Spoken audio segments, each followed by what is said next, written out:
The only secret is that there is no outright or overnight secret for a good leadership. So, leadership needs to be nurtured through continuous practice, learning, a lot of self reflection, and a lot of resilience. What is a secret mantra for a successful leadership? So, you know what? The only secret is that there is no outright or overnight secret for a good leadership.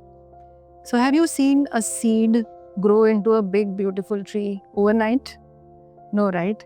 So, a seed needs a lot of nurturing. It needs water, it needs sunlight, it needs protection from pests, and so much more. So, it needs to be nurtured into a tree. That's exactly how leadership is all about. So, leadership needs to be nurtured through continuous practice, learning, a lot of self reflection, and a lot of resilience. So, this is the secret mantra. Unfortunately, there is no secret. So then, what do you feel is the most important to become a good leader? So yeah, you're talking about the qualities. So, there are a lot of documented qualities for becoming a good leader. Like we all know that a leader should be, a visionary, should be decisive, good communicator, empathetic, and a lot more. But if I tell you to the core, what is most important, the most important values to become a good leader, I would tell these are integrity, humility, self-discipline, resilience, and most importantly, a positive attitude and mindset. You must have seen that, different situations coming to two different people. Similar situations coming to two different people are handled in very different manner. लोगों का deal करने का तरीका अलग होता है and that is what makes the difference. So how you approach to things makes you different as a leader. And what is most important sometimes is not what you do, but how you do. So that is what makes the difference.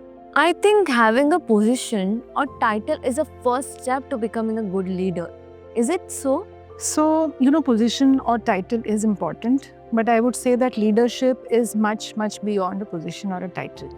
A title would give you positional power, but as a leader, what is more important is personal power. I would illustrate this with an example. Have you seen a lighthouse, right? What does a lighthouse do is it stands tall, shines its light, and directs and guides the ships to the shore. So that is what leadership is all about. It's more about the influence and the impact that you create on the people. So with position or title, you could definitely become a boss. And what you will do as a boss is command and control. But leadership is more about 3 I's, I would say. It's about influence, inspiration, and impact. So that's what makes the difference between a boss and a leader. And with the position and title, you would always be able to attain a goal. But as leader, what is most important is who you become during this journey and how much the people who are involved are empowered and influenced during this process. That is what is most important as a leader for you. So a boss, would always motivate you, but a leader would always inspire you.